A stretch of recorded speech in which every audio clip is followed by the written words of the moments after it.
Bonjour tout le monde, bienvenue à la session Physiothérapie du plancher pelvien pour les problèmes de vessie et d'intestin.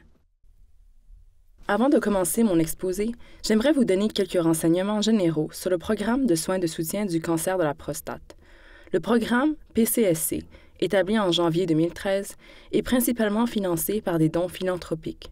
Nous sommes toutefois extrêmement reconnaissants du soutien généreux que nous avons reçu des organisations gouvernementales et non gouvernementales dans le passé.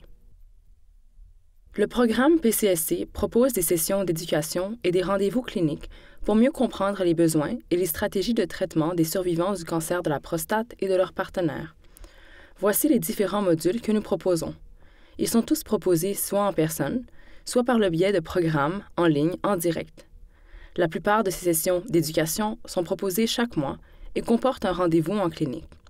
Si vous souhaitez en savoir plus sur nos rendez-vous individuels ou nos sessions d'éducation, veuillez communiquer avec notre coordinatrice du programme.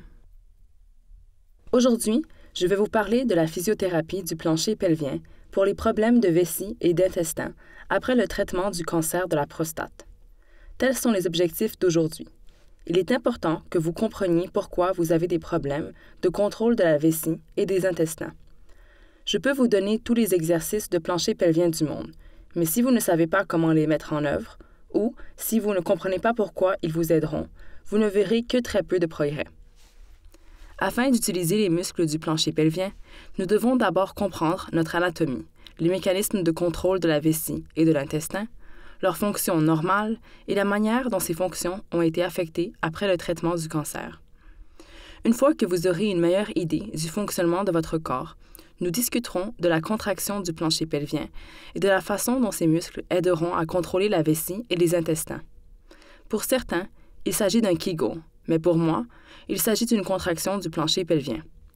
Nous ferons tout ce qui est possible pour que vous soyez aussi sec que possible, sec le plus sec possible, mais jusqu'à ce que cela se produise, et pour certains, ce ne sera pas le cas, nous sommes là pour vous aider à comprendre comment vous pouvez participer pleinement à la vie et avoir confiance dans vos stratégies de gestion du contrôle de la vessie et de l'intestin.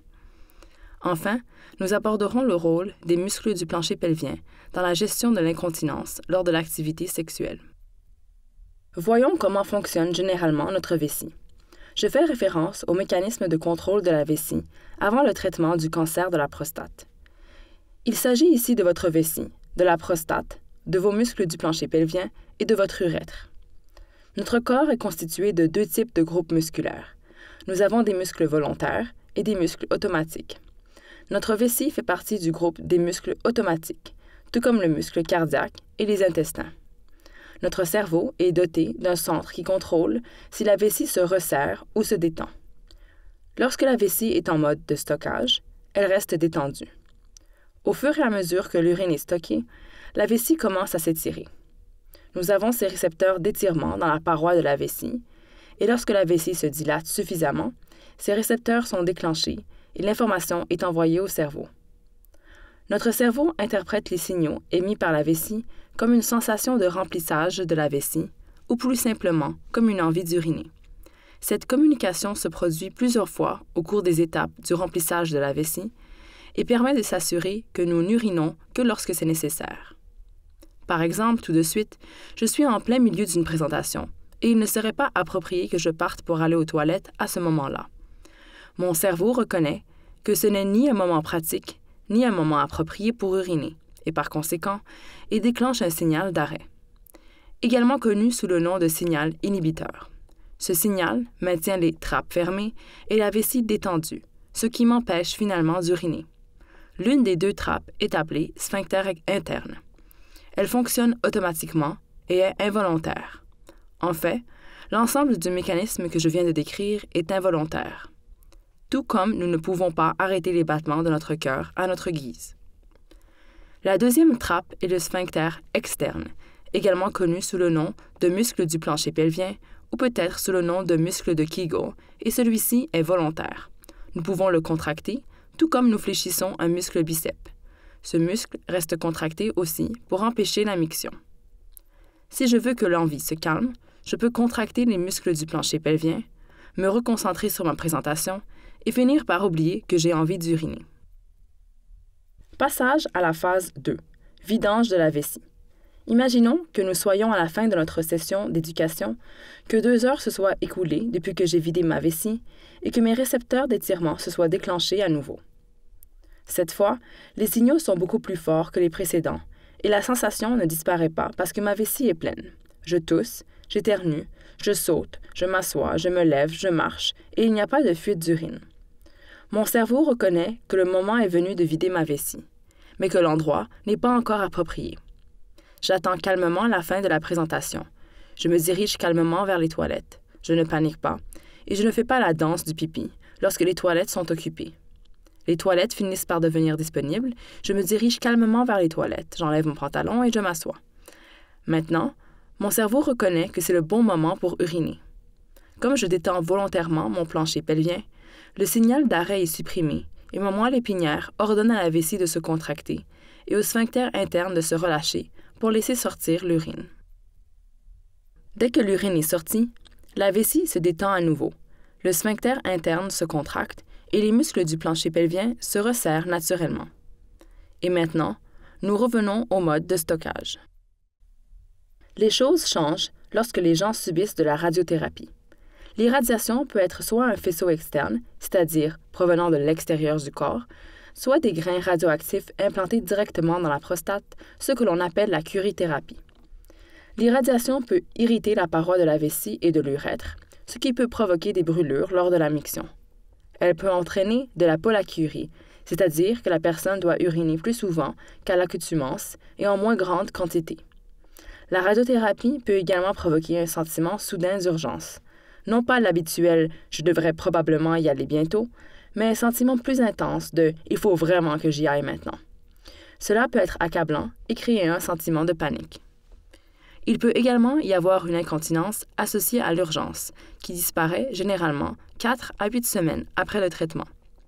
Certaines personnes peuvent développer une incontinence 2 à 5 ans après la radiothérapie. Nous allons prendre cet exemple. Les radiations ont une demi-vie. Les radiations dans le tissu commencent ainsi, puis elles diminuent de moitié, puis elles diminuent, et elles continuent à se décomposer en moitié. Mais quoi qu'il en soit, la moitié d'une moitié d'une moitié est toujours quelque chose. Les radiations persistent donc dans le tissu. Avec le temps, elles peuvent modifier les tissus et affecter certains des muscles ou des fibres nerveuses qui vous aident à rester continent. Si vous constatez que vous commencez à souffrir d'incontinence, consultez votre médecin ou votre physiothérapeute. C'est peut-être à ce moment-là qu'il serait utile que vous commenciez à suivre une physiothérapie pour les problèmes de vessie. Si une personne souffre d'urgence urinaire, différentes mesures peuvent être prises pour l'aider. Il existe des médicaments qui permettent de calmer les crises de vessie. Cela peut sembler contre-intuitif, mais il est recommandé d'augmenter sa consommation de liquide. La plupart des personnes tenteront de gérer leur fréquence ou leur urgence en diminuant leur consommation de liquide, car logiquement, si l'apport est moindre, la production l'est aussi. Mais en faisant cela, vous vous concentrez en fait sur vos déchets toxiques, et ce qui peut irriter davantage la vessie, et à son tour augmenter votre urgence et votre fréquence urinaire. Si l'urine est plus diluée, elle est peut-être moins irritante et peut être utile pour vos symptômes. Il existe une technique de gestion de l'urgence que nous enseignons aux gens. Je reviendrai plus en détail sur ce point ultérieurement. Certains de ces aliments peuvent irriter la vessie et provoquer des contractions plus rapides et plus intenses. Nous vous recommandons d'éliminer ces aliments, puis de les réintroduire lentement, un par un, et de voir si l'un de ces aliments augmente vos symptômes. Il s'agissait des effets urinaires de la radiothérapie. Je voudrais maintenant parler un peu des effets de l'irradiation sur les intestins. Notre système gastro-intestinal commence par les aliments que vous avalez. Le produit va dans l'estomac et une fois dans l'estomac, une grande quantité de liquide et d'acide y pénètre et se transforme en une masse liquide et acide. Cette masse est acheminée vers les intestins grêles. Le tube intestinal est constitué d'une couche de muscles et ces muscles automatiques ont une contraction rythmique appelée péristaltisme. Ainsi, lorsque la masse passe par les intestins, les muscles automatiques aident à faire passer le contenu à l'autre extrémité. Au fur et à mesure que le contenu se déplace dans les intestins grêles, les nutriments dont l'organisme a besoin pour être sain et fort sont absorbés. Une fois à l'autre extrémité, le contenu entre dans le gros intestin. Au fur et à mesure que le contenu se déplace dans le gros intestin, le liquide est réabsorbé dans l'organisme et le solide qui reste est transformé en sel. Lorsque les selles sont à cet endroit, le sphincter interne les détecte et envoie un message au cerveau confirmant qu'il s'agit d'un solide, d'un liquide ou d'un gaz. Notre cerveau prend alors la décision de resserrer les muscles du plancher pelvien pour les maintenir à l'intérieur ou bien de les relâcher pour les laisser sortir, en fonction de l'état dans lequel nous nous trouvons à ce moment-là. C'est cette zone de l'intestin qui est atteinte par l'irradiation, aussi bien par la curithérapie que par la radiothérapie externe. Il est souvent demandé aux patients de remplir leur vessie de manière significative avant de subir une radiothérapie externe. Lorsque la vessie est pleine, elle prend plus de place. Cela permet de pousser l'intestin vers le haut et de le dégager. Ainsi, lorsque les radiations sont ciblées sur ces tissus, les intestins sont moins affectés parce qu'ils ont été déplacés. Souvent, lors d'une curithérapie locale ou d'une radiothérapie externe, les tissus environnants proches de la prostate, comme la vessie au-dessus ou le rectum en arrière, sont également irradiés car ils ne peuvent pas être déplacés. Les intestins sont irrités de la même manière que la vessie. Cela soulève la question suivante. Quels effets la radiothérapie peut-elle avoir sur vos intestins? Certaines personnes peuvent avoir des selles molles et liquides qui ressemblent à de la diarrhée, mais pas exactement. Et certains peuvent ressentir des crampes abdominales et une urgence fécale. Si cela vous arrive et que vous prenez des laxatifs, nous vous recommandons d'arrêter de les prendre. Nous vous recommandons également de commencer par un régime pauvre en fibres et d'éviter les irritants intestinaux énumérés ici. Nous vous recommandons de maintenir votre consommation de liquide. Dans une minute, je vais vous parler de la technique de gestion des envies pressantes, qui est très similaire pour les intestins et la vessie. Vous pouvez également vous adresser au diététiste du programme PCSC pour obtenir un soutien supplémentaire. PC Cancer propose un livret qui donne des conseils sur la réduction de la consommation de fibres pour aider à gérer les selles fréquentes et molles. Il est disponible sur leur site web et j'y inclus un lien ici. Les techniques de gestion des envies pressantes sont essentielles pour vous aider à résister aux envies pressantes, qu'il s'agisse d'uriner ou d'aller à la selle. Dans la thérapie cognitivo-comportementale, ce phénomène est connu sous le nom de « surf sur l'envie ». On vous apprend à considérer les envies comme des vagues océaniques. Les envies montent, s'intensifient et finissent par s'estomper, tout comme les vagues de l'océan. Dans le cas de l'urgence urinaire, un certain nombre d'éléments déclencheurs peuvent provoquer le besoin d'uriner. L'envie peut commencer par une vessie pleine, mais elle peut aussi être déclenchée par des éléments tels que l'eau courante, un changement soudain de température, la consommation de liquide, le simple fait de penser à uriner, la vue de toilette ou d'une salle de bain, l'insertion de la clé dans la porte ou l'arrivée à la maison. Lorsque l'envie s'intensifie, elle peut passer de loin la sensation habituelle de remplissage de la vessie, atteindre un niveau inconfortable et même provoquer un sentiment de panique chez certains. Cela dit, elle disparaît généralement en quelques secondes ou minutes si vous la laissez passer. Certaines personnes peuvent céder à leurs envies avant de ressentir la diminution naturelle de l'intensité, et peut-être pour de bonnes raisons. Vous pouvez avoir des problèmes de fuite ou avoir l'impression de ne pas pouvoir faire confiance à votre vessie, ou la sensation peut être trop inconfortable et vous inciter à vous en occuper avant de poursuivre votre activité. Les envies peuvent devenir plus fortes si vous y cédez. Plus vous répondez à ces envies, plus elles deviennent fréquentes et intenses. Par conséquent, les personnes peuvent commencer à paniquer et à se précipiter aux toilettes, en ayant l'impression de moins contrôler leur vessie ou leur urgence intestinale. Dans ce cas, vous pouvez même perdre le contrôle de votre vessie ou de vos intestins avant d'arriver aux toilettes, ce que l'on appelle l'incontinence par impériosité ou l'incontinence fécale. Que pouvons-nous faire à ce sujet? Vous êtes victime d'un déclenchement et votre envie est en train de monter. Vous avez vraiment envie d'uriner. Que faites-vous? Le plus important au début est de s'arrêter. Ne faites pas une course folle et ne vous précipitez pas immédiatement aux toilettes. Arrêtez-vous là où vous êtes. Nous devons surfer sur l'envie. Vivez l'envie pour qu'elle soit brève, non mortelle est relativement prévisible. Que pouvez-vous faire d'autre pour vous aider? Vous pouvez vous calmer et calmer votre vessie ou vos intestins en vous détournant de la situation, en essayant de respirer silencieusement par le nez, en comptant à rebours ou en vous parlant à vous-même. La contraction des muscles du plancher pelvien peut être très utile. Non seulement cela vous aide à rester calme en vous donnant le sentiment de contrôler la situation, mais cela permet également d'éviter le pire, à savoir les fuites. Lorsque vous engagez ces muscles, vous pouvez empêcher l'urine ou les selles de sortir. Les muscles du plancher pelvien signalent également au système urinaire automatique que ce n'est pas le moment de se vider, ce qui contribue à diminuer l'intensité de l'envie.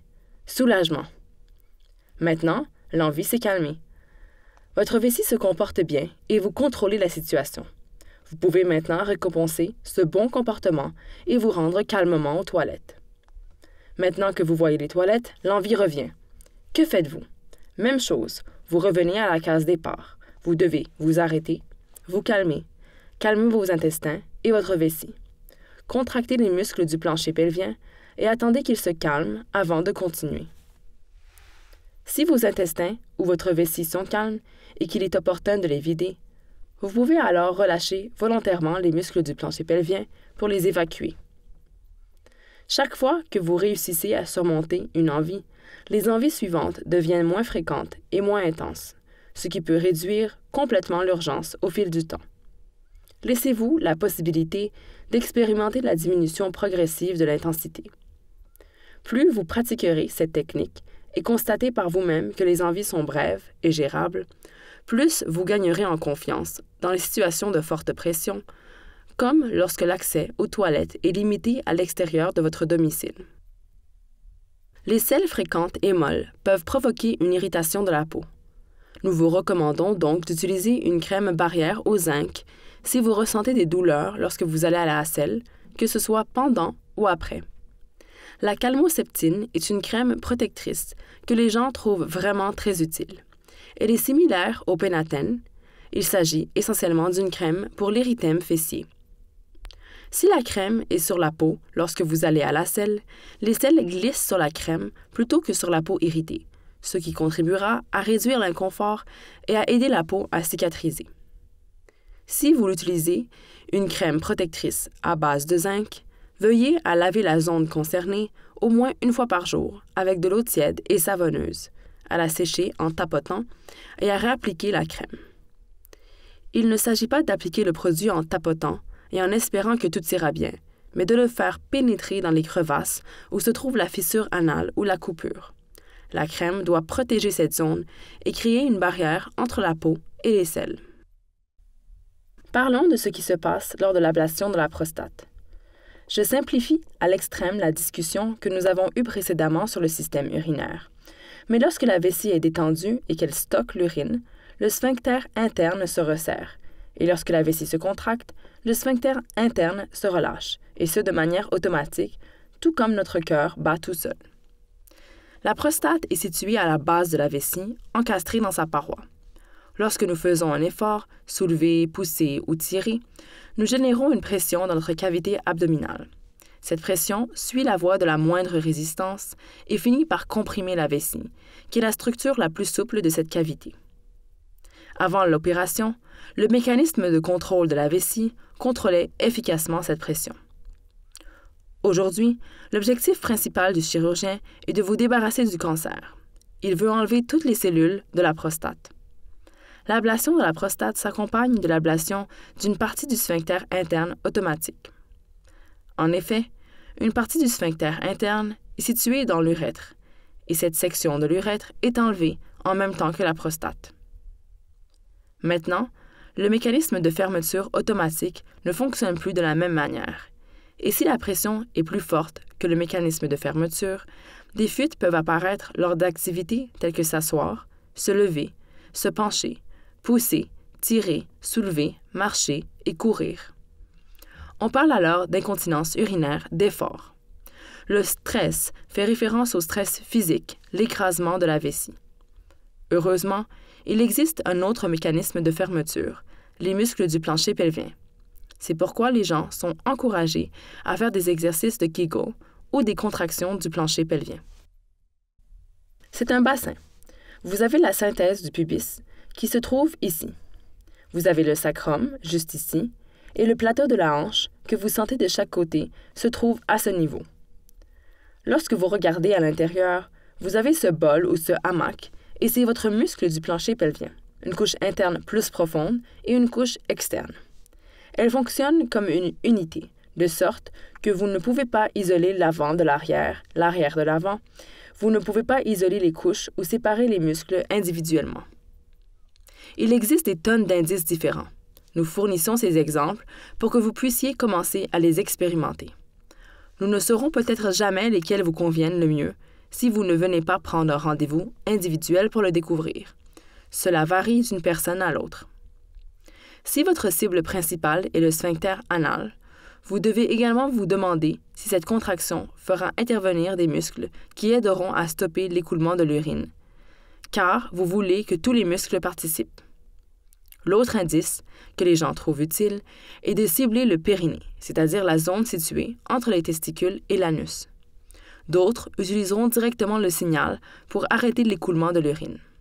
Je serai prudente avec celui-ci.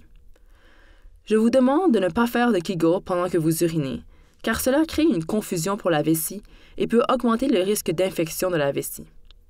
Lorsque vous utilisez ce signal, c'est comme si vous arrêtiez l'écoulement de l'urine, mais pas littéralement.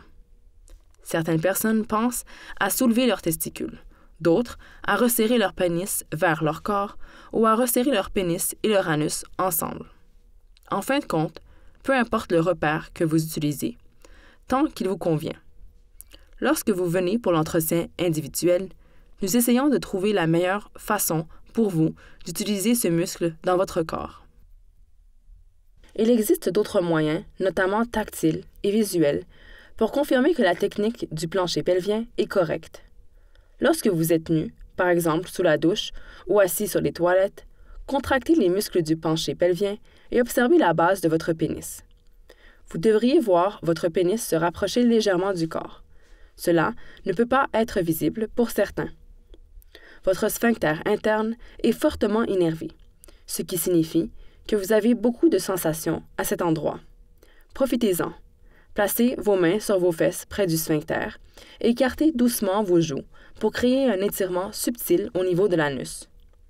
Vous pouvez également tirer doucement le long de la base du scrotum ou de la base du pénis. Concentrez-vous sur l'endroit où vous sentez l'étirement et essayez de resserrer cette zone.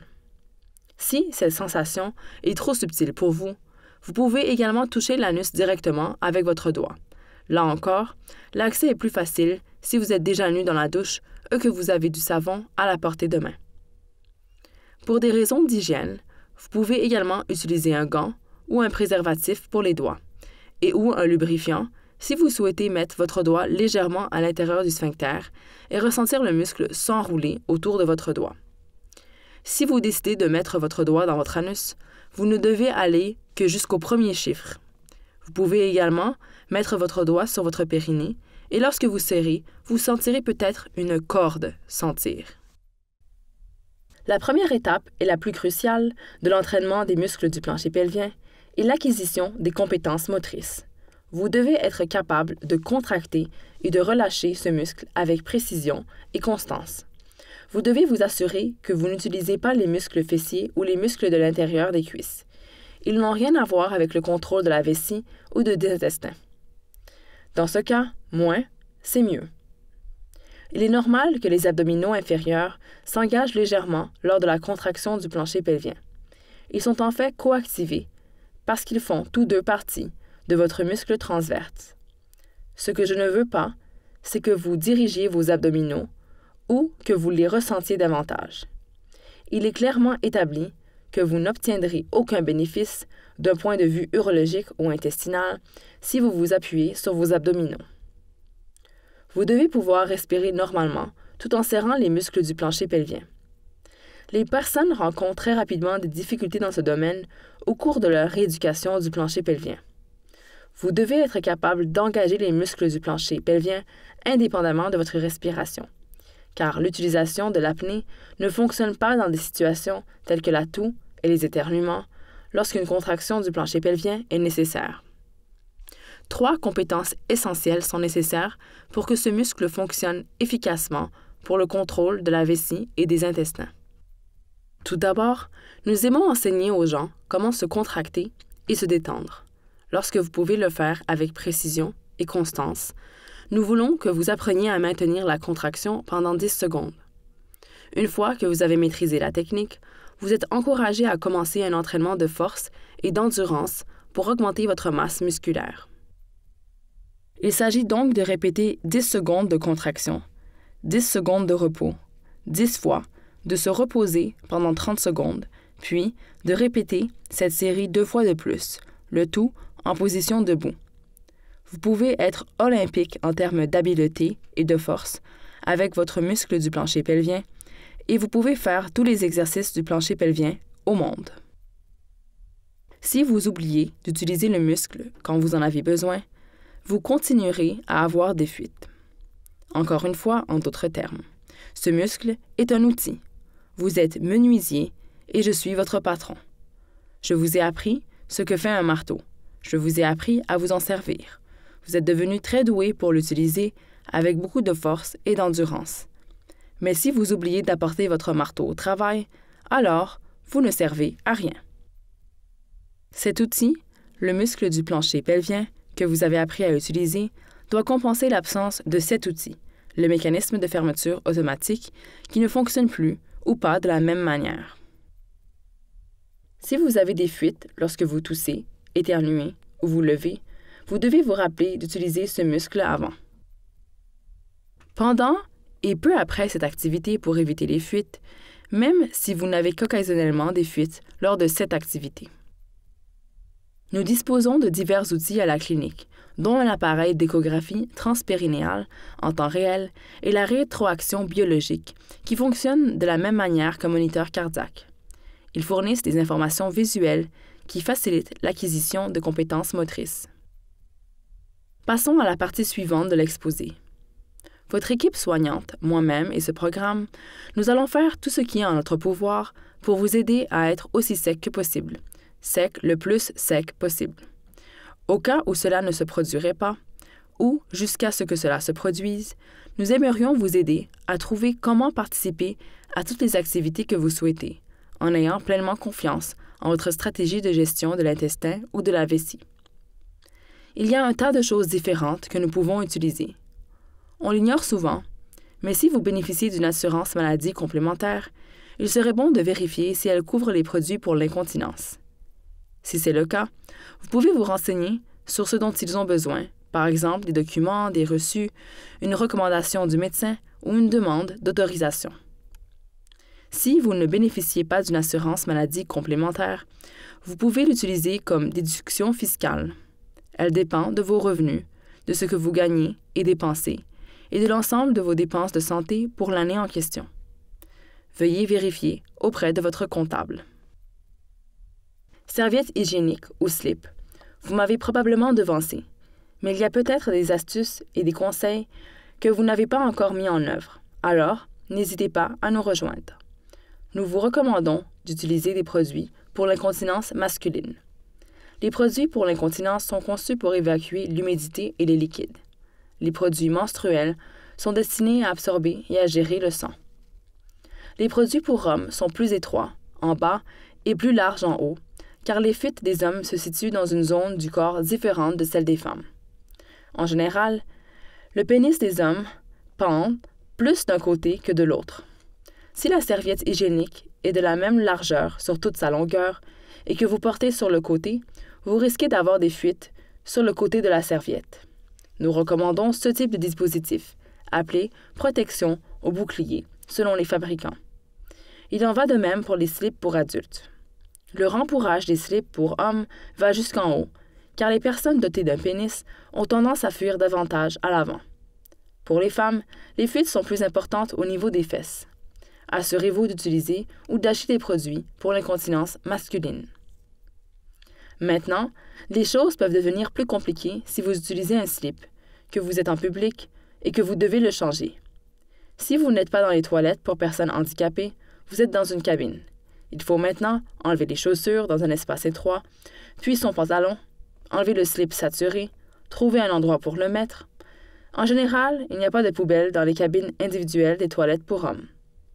Ensuite, vous devez trouver un endroit où baisser votre pantalon, prendre un slip propre, l'enfiler, remettre votre pantalon puis vos chaussures, et enfin trouver où mettre celui que vous venez d'enlever.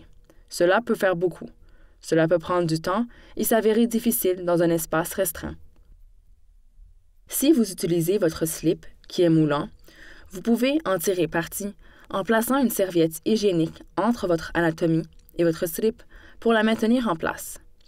Lorsque vous êtes dans les toilettes publiques, il suffit de changer de serviette hygiénique tout en gardant le slip et votre pantalon.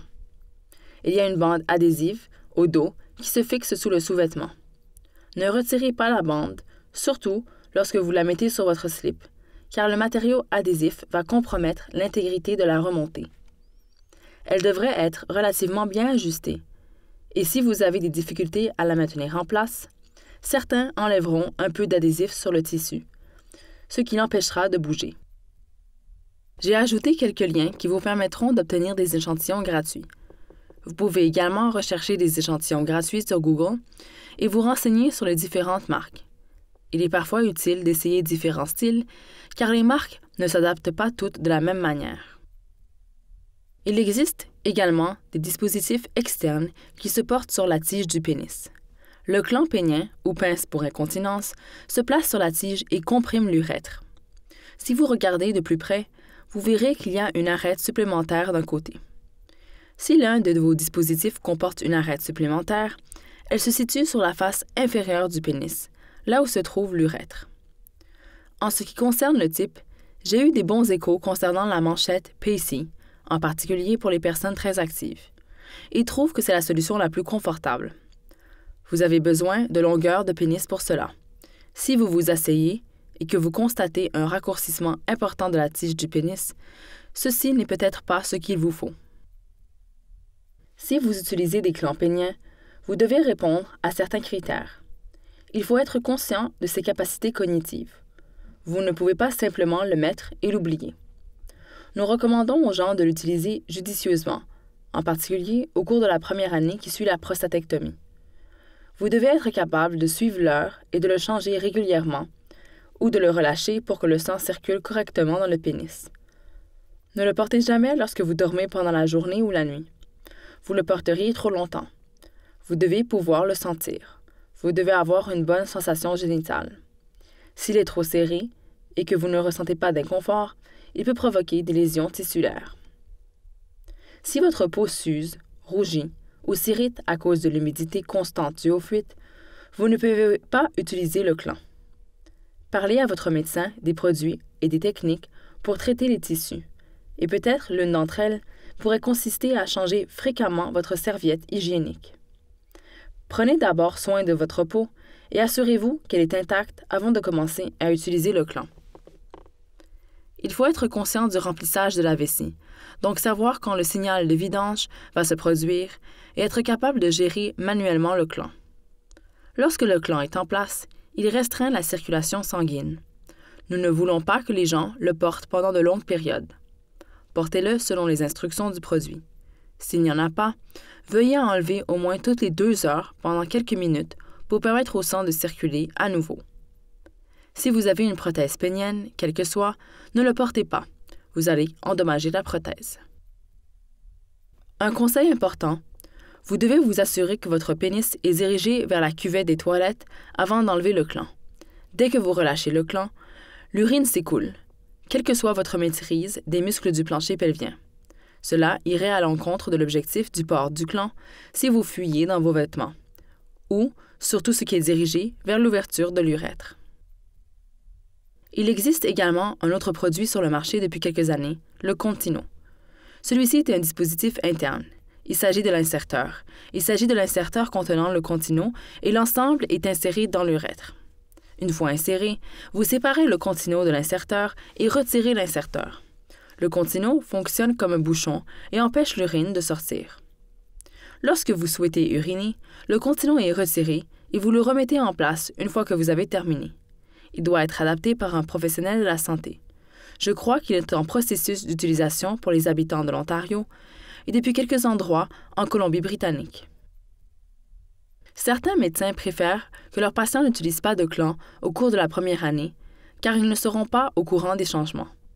Vous n'aurez pas l'occasion ou même l'envie d'utiliser votre plancher pelvien si vous l'utilisez beaucoup au cours de la première année. De nombreux médecins sont d'accord avec cela. Des recherches supplémentaires sont nécessaires pour identifier les effets secondaires possibles. Nous savons que le gland restreint la circulation sanguine et qu'il faut parfois jusqu'à 40 minutes pour qu'elle se rétablisse. Si vous participez à une rééducation du pénis, c'est peut-être une autre raison pour laquelle vous ne devriez pas souvent utiliser un gland. Vous souhaitez que le flux sanguin vers le pénis soit constant et régulier afin d'améliorer la fonction érectile par la suite. Ceci est un autre dispositif de collecte. Il s'agit d'un condom urinaire et d'un drainage de poche de jambe. Ce préservatif n'est pas fabriqué à des fins sexuelles. Il s'agit d'un petit tube au bout duquel se trouve un adhésif qui s'applique sur l'extrémité du pénis. Comme tout autre condom, il est enroulé sur le pénis. Vous fixez ensuite un tube à la base, ici, et l'urine s'écoule dans la poche. Ce sac peut être attaché à la cuisse ou à la jambe inférieure. Lorsque le sac est plein, vous défaites la sangle, vous amenez le sac au-dessus de la cuvette des toilettes et vous ouvrez la valve au fond du sac. Vous le videz, vous fermez la valve et vous le remettez sur votre jambe. De nombreuses personnes dans la vie utilisent ce produit pour une variété de conditions différentes. Il existe des modèles de pratique géographiques. Localement, nous n'y avons pas souvent recours, sauf si la personne souffre d'une très forte incontinence urinaire pendant la journée ou la nuit. Certaines personnes préfèrent l'utiliser plutôt qu'un gland pénien, une serviette hygiénique ou un slip. Il n'y a donc pas de bonne ou de mauvaise réponse. Il y a simplement différents modèles de pratique, différentes préférences. Nous voulons simplement que les gens soient conscients des différentes options qui s'offrent à eux. Nous quittons les fonctions intestinales et vésicales pour parler de l'incontinence sexuelle et de la façon dont les exercices du plancher pelvien peuvent contribuer au contrôle de la vessie dans le cadre de l'activité sexuelle. Nous aimons définir le terme d'incontinence sexuelle comme une incontinence urinaire liée à l'activité sexuelle. L'incontinence peut survenir lorsque la personne a une pensée sexy ou regarde quelque chose ou quelqu'un et a des pensées sexuelles. Cela peut se produire en cas d'excitation sexuelle. Elle peut survenir lors d'une activité sexuelle, que ce soit avec vous-même ou avec un partenaire. Elle peut également survenir au moment de l'orgasme, ce que l'on appelle la climacturie. Nous voulons que les gens sachent que l'urine sur ou dans le corps d'une personne n'est pas nocive. Depuis notre enfance, nous sommes habitués à penser que l'urine est dégoûtante, mais l'urine est en fait inoffensive sur ou dans notre corps. Une fois que les gens le savent, ils sont nombreux à penser que le problème n'existe plus. De toute façon, le sexe est un peu humide et collant. Il s'agit simplement d'une sensation humide et collante nouvelle ou un peu différente. Certaines personnes urineront avant d'être sexuellement actives. Cela élimine ou réduit considérablement les fuites d'urine. Certaines personnes craignent de mouiller leur lit. Vous pouvez donc placer une serviette en dessous ou prévoir une couverture pour le sexe afin d'avoir l'esprit tranquille. Vous pouvez peut-être avoir des rapports sexuels sous la douche car il est difficile de différencier l'urine de l'eau. Des recherches ont démontré que si vous renforcez ou augmentez la masse musculaire de votre plancher pelvien, cela peut contribuer à réduire l'incontinence sexuelle en provoquant une légère contraction en arrière-plan et en vous invitant à y participer. Je dirais que 20% des hommes en sont satisfaits. Ils déclarent que cela fonctionne parfaitement et qu'ils n'ont presque pas besoin d'y penser. Ensuite, la plupart des hommes me disent « Absolument pas, c'est trop distrayant et je ne peux pas me concentrer sur l'expérience sexuelle que je suis en train de vivre. » Vous ne saurez pas vraiment si cela fonctionne pour vous tant que vous n'aurez pas essayé. Si vous pouvez avoir une érection, vous pouvez utiliser un préservatif. Vous pouvez utiliser une bande constrictrice à la base du pénis. C'est ce que vous voyez sur la diapositive. Il est également possible de combiner le préservatif et la bande constrictrice sur le préservatif pour garder l'urine à l'intérieur. Certaines personnes sont heureuses lorsqu'elles ont des fuites car cela leur rappelle leur éjaculation. En fin de compte, peu importe ce qui se passe, ce que nous devons faire, c'est travailler avec la personne qui est là, celle qui est préoccupée, et trouver une solution qui fonctionne pour elle. Si vous souffrez d'une dysfonction sexuelle liée au cancer de la prostate, si vous avez des fuites d'urine lors de l'activité sexuelle et que cela vous gêne, venez absolument voir le physiothérapeute pour le volet urinaire, mais assistez aussi au module santé sexuelle. Si vous êtes 12 semaines après la prostatectomie et que vous avez des problèmes de vessie ou d'intestin, vous pouvez prendre rendez-vous ici avec l'un des 3 physiothérapeutes de notre clinique de physiologie. Nous proposons 4 séances individuelles de physiothérapie en personne ou virtuellement. La physiothérapie est également disponible pour les patients souffrant d'incontinence fécale après un traitement de radiothérapie. Veuillez contacter notre coordinatrice du programme pour prendre rendez-vous. Les coordonnées seront disponibles à la fin de la présentation. La physiothérapie du plancher pelvien peut souvent aider à résoudre les problèmes de contrôle de la vessie et des intestins. Différentes approches peuvent être nécessaires pour chaque individu. C'est pourquoi la consultation d'un physiothérapeute spécialiste du plancher pelvien peut s'avérer bénéfique pour trouver la meilleure solution. Encore une fois, nous allons faire tout ce qui est possible pour que vous soyez aussi sec que possible, le plus sec possible. En cas où cela ne se produirait pas, ou jusqu'à ce que cela se produise, nous sommes là pour vous aider à comprendre comment vous pouvez participer au mieux à toutes les activités que vous souhaitez et vous sentir confiant dans vos stratégies de gestion de la vessie et de l'intestin. Si vous souhaitez réserver des sessions d'éducation ou des rendez-vous en clinique, veuillez contacter notre coordinatrice de programme. Ses coordonnées figurent sur cette diapositive. Merci d'avoir pris le temps de regarder cette vidéo aujourd'hui.